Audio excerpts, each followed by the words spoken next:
For 1 week, this pastor is trading his collar for a paintbrush. This is church. When we are called to be Christian, we are also ones who are sent, and that doesn't mean simply talking about what it means to love your neighbor. Sometimes it means packing up your toolkit and your paintbrushes and wandering off somewhere to do that. Before he was a pastor, David worked in advertising.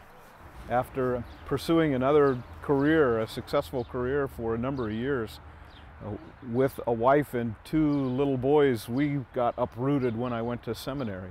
We had those moments when you wonder if you're totally crazy. Why give up a good career? Well, because maybe God has something even better in store. During a seminary internship, David and Karen Nevergall took their 2 sons to Florida to help with cleanup after Hurricane Andrew.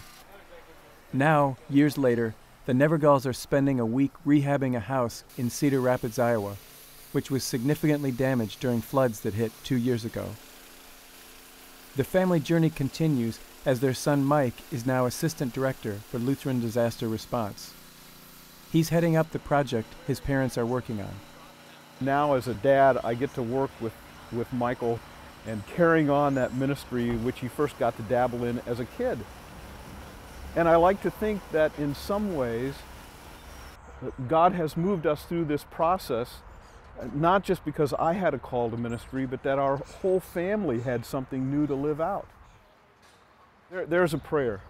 Karen actually cross-stitched this when I made the decision to go to seminary, and we were at the very beginning of that upheaval. Lord, you have called us to ventures of which we cannot see the ending.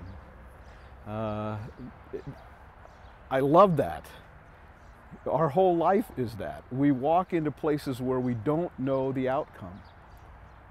And yet as Christians, we know the future. We know how the story ends, even when it's dark and when you're not sure what's coming next. You have a good companion in the darkness.